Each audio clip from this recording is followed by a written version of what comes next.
Hello everyone, welcome to LCT. तो इस lecture में हम कश्मीरी पंडित्स मास एक्सोडस की बात करेंगे। देखिए, सबसे पहले मैं इस वर्ड को एक्सोडस को समझाता हूँ, क्योंकि जब भी आप कश्मीरी पंडित्स के बारे में पढ़ोगे तो वहाँ पर बहुत सारी जगहों पे ये वर्ड एक्सोडस यूज़ किया गया है। अब एक्सोडस का मतलब क्या होता है? एक्सोडस का मतलब सिंपल से ये समझो कि एक पार्टिकुलर एरिया में आप रह रहे हो और वहाँ से आपको फोर्स करके भगाया जाता है, तो इसको एक्सोडस कहा जाता है। अब ये वर्ड कहाँ से पॉपुलर हुआ है? तो ये वर्ड पॉपुलर हुआ है ओल्ड टेस्टमेंट, बाइबल के अंदर। ओल्ड टेस्टमेंट के अंदर जब प्रॉफिट मोसेस के बारे में हम पढ़ते हैं तो इजिप्ट के अंदर जो उस वक्त के रूलर थे, फ़ेरो, जिनको उर्दू में या अरबिक में फ़िरौन कहा जाता है, उन्होंने और उनकी आर्मी ने प्रॉफिट मोसेस और उनके जो फॉलोअर थे उनको फोर्स किया था इजिप्ट छोड़कर जाने के लिए। तो उनको जो फोर्स किया गया था और भगाया गया था इजिप्ट से, और अक्रॉस द रेड सी वो चले गए थे। उस वक्त ये टर्म हमें देखने को वहाँ पर मिलती है। तो बिल्कुल ऐसा ही किया गया था कश्मीरी पंडित के साथ। इनको भी फोर्स किया गया था, मजबूर किया गया था, डराया धमकाया गया था कश्मीर छोड़ने के लिए। ओके, तो इसलिए यहाँ पर भी ये टर्म इनके साथ एसोसिएट की जाती है। अब देखिए, कश्मीरी पंडित कौन है? देखिए, हमने हिस्ट्री ऑफ कश्मीर पढ़ी और वहाँ पर हमने क्या देखा? स्टार्टिंग से जब हम हिस्ट्री ऑफ कश्मीर पढ़ते हैं, जो हमें अर्लियर सोर्सेज मिलते हैं, वहाँ से यही पता चलता है कश्मीर में कौन रह रहे थे। कश्मीर में रह रहे थे हिंदूज़। हिंदू डायनेस्टीज़ का हमें रेफरेंस मिलता है। कारकोटा डायनेस्टी लो, लोहारा डायनेस्टी लो, गुप्ता डायनेस्टी लो, वो they all were Hindus. Okay, और बहुत आगे जाकर फिर राजा रिंचन आ जाते हैं और उसके बाद जो है शाहमीर डायनेस्टी इस्टेब्लिश हो जाती है। और आराम आराम से यहाँ पर क्या होता है, यहाँ पर मुस्लिम्स की तादाद बढ़ती जाती है। अदरवाइज़ हमने नीलमत पुराण पढ़ा, हमने राजतरंगिणी पढ़ी, हर जगह हमें रेफरेंस किनका मिल रहा था? हिंदू रूलर्स का ही हमें रेफरेंस यहाँ पर मिल रहा था। ओके, तो आराम आराम से यहाँ पर क्या हुआ, जैसे जैसे मुस्लिम रूल आया और यहाँ पर क्या हो गया, जो हिंदूज़ थे वो माइनॉरिटी में आए। ऑल दो ओवरऑल इंडिया में हिंदूज़ मेजोरिटी में थे, लेकिन मैन वैली कश्मीर के अंदर क्या थे? माइनॉरिटी में थे। ओके, अब कश्मीरी पंडित कौन है? ये वही है जो कश्मीर वैली के अंदर जो हिंदूज़ माइनॉरिटी में थे उन्हें कश्मीरी पंडित कहा जाता है। अब कश्मीर वैली क्या है? देखिए, ज्योग्राफी के अंदर भी हमने पढ़ा कि जो ग्रेटर हिमालयाज़ हैं आपके और जो पीर पंजाल रेंजेस है, इनके बीच में जो ये वैली आती है, ये है हमारी कश्मीर वैली। और यहीं पे जो हिंदूज़ माइनॉरिटी में रह रहे थे, यही हैं कश्मीरी पंडित। और इनको फोर्स किया गया था अर्ली 1990s के अंदर कश्मीर छोड़ने के लिए, due to threats from Islamic radicals and militants. अब इसे कहा तो जाता है ओवरनाइट एक्सोडस, लेकिन ऐसा नहीं कि ओवरनाइट अचानक से ऐसा हुआ कि पूरी रात जो है कश्मीरी पंडित उठे और वैली छोड़कर चले गए। नहीं, बहुत सारे ऐसे इवेंट्स हुए हैं, एक चेन ऑफ इवेंट बनी है और आराम आराम से वो समअप होते गए। और फिर वो एक रात आई जब बहुत बड़ी तादाद में कश्मीरी पंडित को वैली छोड़कर जाना पड़ा। तो एक बहुत बड़ी ह्यूमैनिटेरियन ट्रेजिडी ये मानी जाती है, क्योंकि लाखों की तादाद में जो कश्मीरी पंडित थे उन्हें अपना घर, अपनी जॉब, अपनी ज़मीन सब कुछ छोड़ छाड़ कर यहीं कश्मीर में छोड़ना पड़ा और उन्हें फोर्स किया गया to leave like refugees in their own countries. तो आईडीपी जिनको कहते हैं ना, इंटरनली डिस्प्लेस्ड पीपल, अपनी ही कंट्री में जो है उन्हें रिफ्यूजीज़ की तरफ जीना पड़ा, जहाँ पर उनके पास प्रॉपर होस्टिंग भी नहीं थी और ना ही कोई बाकी फैसिलिटीज़ थी उनके पास। तो कश्मीरी पंडित्स की अगर मैं बात करूँ तो ये एक बहुत ही प्रोमिनेंट फिगर थी, बहुत ही प्रोमिनेंट कम्युनिटी थी कश्मीर वैली के अंदर। मिडिल क्लास लोग थे, अच्छा खासा पैसा था इनके पास, फाइनेंशियली स्टेबल थे, अच्छी खासी जॉब भी थी इनके पास, काफ़ी ज़्यादा एजुकेटेड थे, मोस्टली टीचर थे।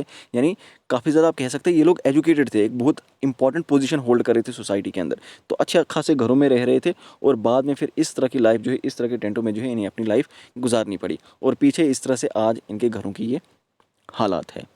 ओके, जहाँ पर एक टाइम पर ये घर चम चमक रहे थे, जगमगा रहे थे और आज इस तरह से ये वीरान हो चुके हैं।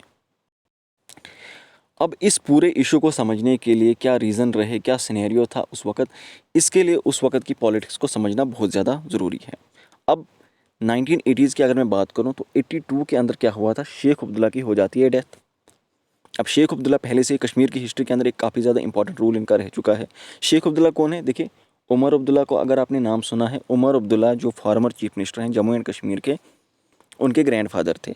उमर अब्दुल्ला के फादर हैं ये फारूक अब्दुल्ला और फारूक अब्दुल्ला के फादर हैं शेख अब्दुल्ला। ओके, शेख अब्दुल्ला की हो जाती है डेथ 1982 के अंदर और लीडरशिप जो नेशनल कॉन्फ्रेंस इनकी पार्टी थी वो किसके पास चली जाती है? वो चली जाती है फारूक अब्दुल्ला के पास। और 1983 के अंदर ही इलेक्शन हो जाते हैं और national conference led by Farooq Abdullah ये असेंबली इलेक्शन जीत जाती है। ओके, अब ये उस वक्त के गवर्नर है जगमोहन साहब, और ये शपथ दिला रहे हैं, ओथ दिला रहे हैं किसको? फारूक अब्दुल्ला को चीफ मिनिस्टर के तौर पर। ये उस वक्त के गवर्नर और ये उस वक्त के चीफ मिनिस्टर। ओके, लेकिन यहाँ पर क्या होता है, 8 महीने तक ये सरकार रह पाती है क्योंकि फारूक अब्दुल्ला की कुछ पॉलिसीज़ की वजह से कांग्रेस इनसे नाखुश हो गई। और यहाँ पर क्या हुआ, इन्हीं के, ये आपको दिखाई दे रहे हैं, ये हैं गुलाम मोहम्मद शाह। गुलाम मोहम्मद शाह को सपोर्ट करती है कांग्रेस, और गुलाम मोहम्मद शाह क्या करते हैं, जो नेशनल कॉन्फ्रेंस थी, ये पहले नेशनल कॉन्फ्रेंस के साथ थे, बाद में नेशनल कॉन्फ्रेंस से अलग हो जाते हैं और बहुत सारे एमएलएज़ को भी अलग कर देते हैं, पार्टी को तोड़ देते हैं। पार्टी भी टूट गई और फैमिली भी टूट गई। फैमिली इसलिए क्योंकि ये ब्रदर इन लॉ थे फारूक अब्दुल्ला के, यानी शेख अब्दुल्ला के सन इन लॉ और फारूक अब्दुल्ला के ब्रदर इन लॉ थे। ये पार्टी से अलग हो जाते हैं और कुछ एमएलएज़ को भी अपने साथ मिला लेते हैं और कांग्रेस के साथ मिलकर ये पार्टी बनाते हैं। और ये गुलाम मोहम्मद शाह, इन्हें गुलशाह भी कहा जाता है, ये बना लेते हैं अपनी अलग पार्टी। तो इस तरह से एक तरह का कू कर दिया, एक तरह का तख्ता पलट कर दिया, नेशनल कॉन्फ्रेंस को गिरा दिया। लेकिन इनके साथ एक प्रॉब्लम थी। प्रॉब्लम ये थी कि इनको लोगों का सपोर्ट नहीं था। एमएलएज़ को तो कर लिया इन्होंने अपनी साइड, लोगों का सपोर्ट नहीं था। तो ये क्या, इन्होंने क्या काम किया, turn to Islamist and opponents of Indian state. तो ये कहीं ना कहीं एंटी इंडियन स्टेटमेंट जो है ये लगे देने, यानी कि कश्मीरी पंडित्स की अगर हम बात करें पार्टिकुलरली, तो उनके खिलाफ इन्होंने बातें करनी शुरू कर दी। तो इनके टाइम पे जो है काफ़ी ज़्यादा कहा जाता है कि टेम्पल्स को भी जो है डैमेज किया गया। और ये उन लोगों को कुछ भी नहीं कह रहे थे जो एंटी कश्मीरी पंडित बातें किया करते थे और एंटी कश्मीरी पंडित एक्टिविटीज़ किया कर रहे थे। तो इसलिए जब कांग्रेस गवर्नमेंट ने देखा, क्योंकि सेंटर में इस वक्त कांग्रेस थी, तो कांग्रेस ने देखा ये सारी सिचुएशन, तो उन्होंने अपना हाथ पीछे खींच लिया, क्योंकि यहाँ पर ये कांग्रेस की ही वजह से पावर में आए थे। तो कांग्रेस ने अपना हाथ पीछे खींच लिया और कांग्रेस ने क्या किया, उन्होंने फिर से रीअपॉइंट किया फारूक अब्दुल्ला को चीफ मिनिस्टर। तो ये फारूक राजीव अकॉर्ड साइन किया गया दिसंबर 1986 के अंदर। तो फारूक अब्दुल्ला को फिर से चीफ मिनिस्टर बनाया गया, कुछ 2-3 महीने के लिए बनाया गया as care taking chief minister. बाद में 1987 के अंदर इलेक्शन हो गए थे। तो इस वक्त 1986 की ये फ़ोटो है, यहाँ पर देख लीजिए, राजीव गांधी है, ये फारूक अब्दुल्ला, और ये मुफ्ती मोहम्मद सैयद, जो महबूबा मुफ्ती हैं, उनके ये फादर हैं। बाद में जाकर ये अपनी पॉलिटिकल पार्टी बनाते हैं, पीडीपी। ओके, अब 1987 के अंदर जो इलेक्शन होते हैं ये काफ़ी ज़्यादा इंपॉर्टेंट रोल प्ले करते हैं, और एक तरह का आप कह सकते हैं ये वाटरशेड मूवमेंट यहाँ से स्टार्ट होती है, क्योंकि इसके बाद ही कश्मीर के अंदर जो रेडिकल ग्रुप्स थे उनको और ज़्यादा बढ़ावा मिला और वो काफ़ी ज़्यादा पावरफुल होते गए, और एक एक्सक्यूज़ उनको यहाँ से मिला था। 1987 के अंदर जो इलेक्शन हुए, एक तरफ से कांग्रेस और नेशनल कॉन्फ्रेंस, तो नेशनल कॉन्फ्रेंस एनसी और कांग्रेस थे एक तरफ, और दूसरी तरफ से एक नया ग्रुप बना था, मुस्लिम यूनाइटेड फ्रंट। और इस मुस्लिम यूनाइटेड फ्रंट में ऐसे जैसे लोग थे जो बाद में बहुत पॉपुलर टेररिस्ट बन गए। यहाँ पर देख लीजिए, ये हैं JKLF, Jammu Kashmir liberation front के जो लीडर हैं यासीन शाह। JKLF का ये था कि ये पाकिस्तान के साथ मर्जर नहीं चाहते थे, ये चाहते थे अलग इंडिपेंडेंट कश्मीर हो। हुर्रियत के लीडर सईद अली शाह गिलानी और बाकी इसी तरह की इंपॉर्टेंट फिगर्स थी जो काफ़ी ज़्यादा फेमस रहे हैं कश्मीर की हिस्ट्री के अंदर। ओके, तो इन्होंने उस वक्त इलेक्शन, इन्होंने एक अपना ग्रुप बनाया था MUF, मुस्लिम यूनाइटेड फ्रंट, किनके खिलाफ, नेशनल कॉन्फ्रेंस और कांग्रेस। और इस ग्रुप के अंदर वो सभी लोग थे जो सरकार से नाखुश थे और ये अपनी तरह से रूल करना चाहते थे, अपनी अपनी इनकी पॉलिसीज़ थी। तो बेसिकली आप कह सकते हैं कि ये कहीं ना कहीं एंटी इंडिया सेंटीमेंट्स रखते थे। ओके, अब ऐसा बताया जाता है कि 1987 के अंदर जो इलेक्शन हुए थे उनमें काफ़ी ज़्यादा धांधली की गई थी, और MUF को जहाँ पर कश्मीर की एक बहुत बड़ी तादाद सपोर्ट कर रही थी, सिर्फ 4 सीटें ही मिल पाई। अब इसकी वजह से MUF के जितने भी मेंबर थे उनका दिमाग घूम गया, और ऊपर से आग में पेट्रोल का काम किया पाकिस्तान ने। पाकिस्तान ने क्या काम किया, पाकिस्तान ने इनको ये बताया कि भाई देखो, ज़ियाउल हक के टाइम पे भी अगर हम बात करें, उन्होंने भी काफ़ी ज़्यादा इसमें रोल प्ले किया। और उसके बाद जो prime minister I Benazir Bhutto, उन्होंने ये कहा कि देखो भाई, इलेक्शन लड़ने से कुछ नहीं हो पाया, आपने पीसफुल मेथड अडॉप्ट किया, कुछ नहीं हो पाया, अब हथियार पकड़ो और अपने हक के लिए लड़ना शुरू करो। तो ये क्या हो रहा था, ये रेडिकलाइज हो रहा था, दिमाग घुमाया जा रहा था, रेडिकलाइज कर रहे थे कश्मीर सोसाइटी को। अब सिर्फ इतना नहीं हो रहा था, उस टाइम पे अगर हम बात करें ओवरऑल इस्लामिक वर्ल्ड में ही एक वेव ऑफ एक्सट्रीमिज़म की जो है वो प्रेवेलेंट थी। ओवरऑल चल क्या रहा था, अफ़गानिस्तान की मैं बात करूं तो वहाँ पर जो अफ़गान मुजाहिदीन थे वो सोवियत यूनियन के खिलाफ, USSR के खिलाफ फाइट कर रहे थे। ईरान के अंदर जो एक इस्लामिक रिवॉल्यूशन हुआ और वहाँ पर जो है एक गवर्नमेंट को हटाकर वहाँ पर इस्लामिक गवर्नमेंट को इस्टेब्लिश किया गया। इसकी वजह से भी जो मुजाहिदीन थे उन्हें काफ़ी ज़्यादा जो है क्या हुआ, वो एक बूस्ट सा उनको मिल गया, मोरल बूस्ट उनका बढ़ गया, एक मोरल बूस्ट उनको मिला कि भाई अगर वहाँ पर हो सकता है तो यहाँ पर भी हम कर सकते हैं। और सऊदी जैसी कंट्रीज़, गल्फ़ कंट्रीज़ जो है वहाँ पर वहाबिज़म आइडियालॉजी, जो एक radical and extremist Islamic ideology है, ये काफ़ी ज़्यादा जो है ये फैलनी शुरू हो गई और कहीं ना कहीं उसकी जो वेव थी वो कश्मीर में भी पहुंच गई। ओके, अब ये उस वक्त की पिक्चर है कश्मीर की। आप देख सकते हैं कश्मीर के जो जवान हैं इनके हाथ में बंदूकें हैं और ये ओपनली गलियों में बंदूकें लेकर घूम रहे थे, कश्मीरी पंडित्स को डरा रहे थे।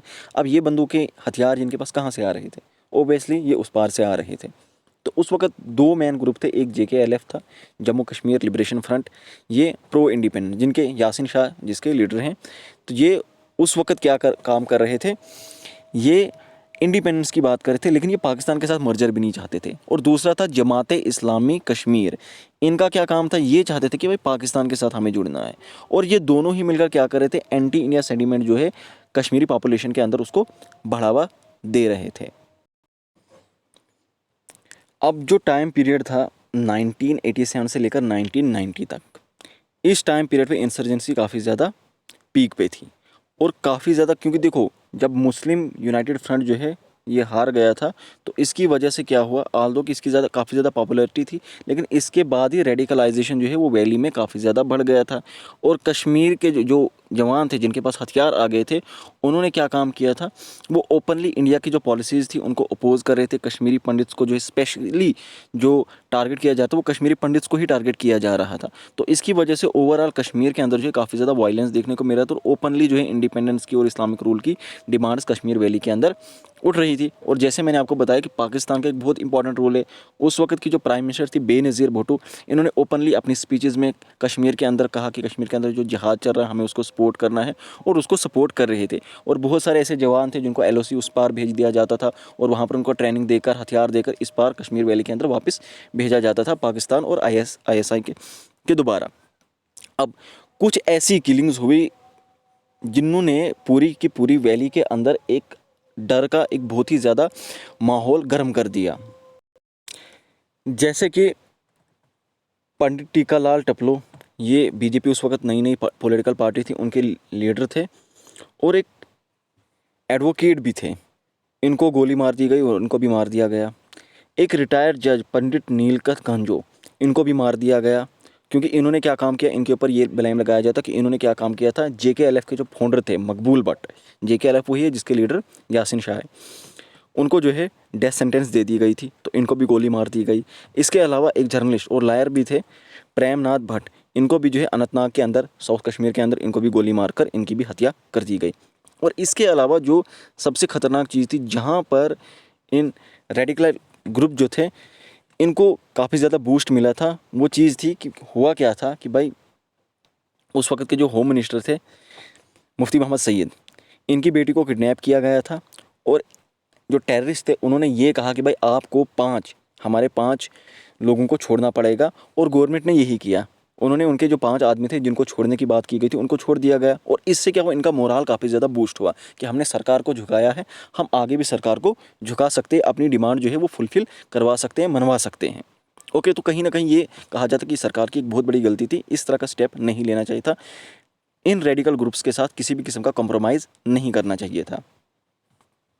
ओके, उसके बाद क्या होता है,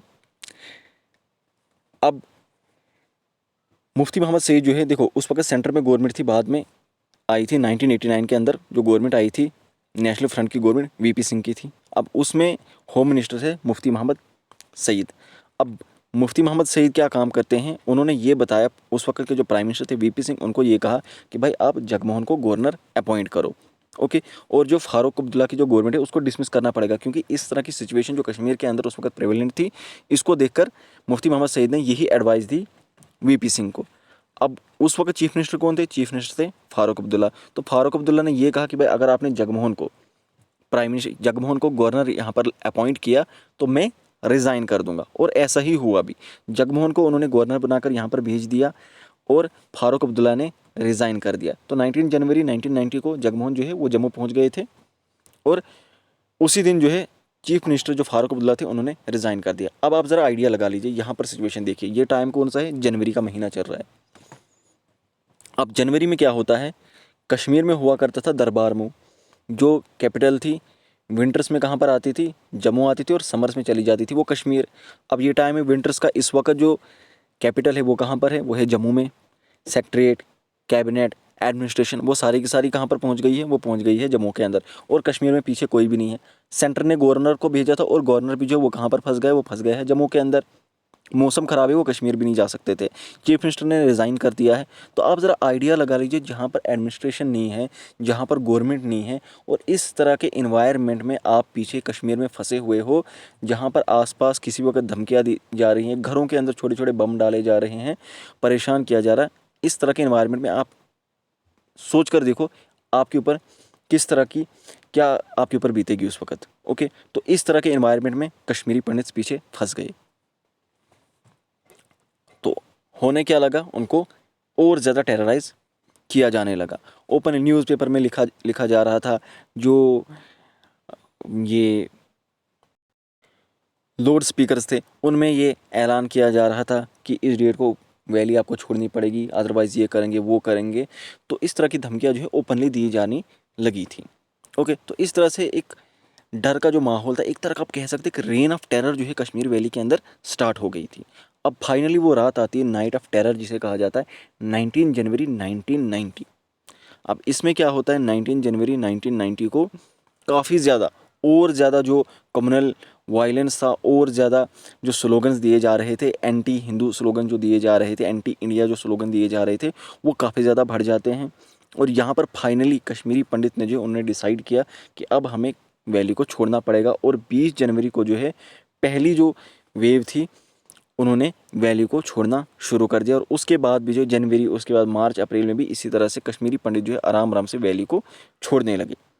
और 13 फरवरी की बात है, लस्सा कोल जो है ये दूरदर्शन के डायरेक्टर थे। बेसिकली ये दूरदर्शन से जो भी अनाउंसमेंट हो रही थी वो प्रो इंडिया रखना चाहते थे, तो इसलिए इनको क्या किया गया, इनको भी गोली मार दी गई। तो ओवरऑल आप देख सकते हैं आराम आराम से जो डर का माहौल है, जो एक रेन ऑफ टेरर है, वो किस तरह से मोमेंटम गेन करती जा रही थी।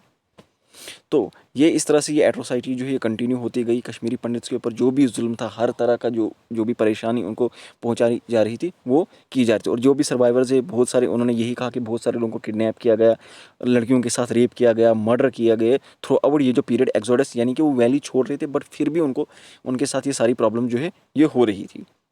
ओके, 1990 से लेकर 2004 तक ये किलिंग चलती रही। ऐसा नहीं कि उस टाइम पे ये रुकी, उस टाइम पीरियड में भी ये चलती गई। और अलग अलग स्टैटिस्टिक्स से और ऐसा बताया जा रहा है लगभग 1 से 3 लाख जो है कश्मीरी पंडित थे जिन्होंने वैली छोड़ी थी। ऑफिशियल जो डेटा है वो ये बताता है कि 219 कश्मीरी पंडित जो है उनको इस टाइम पीरियड के अंदर जो है मारा गया था।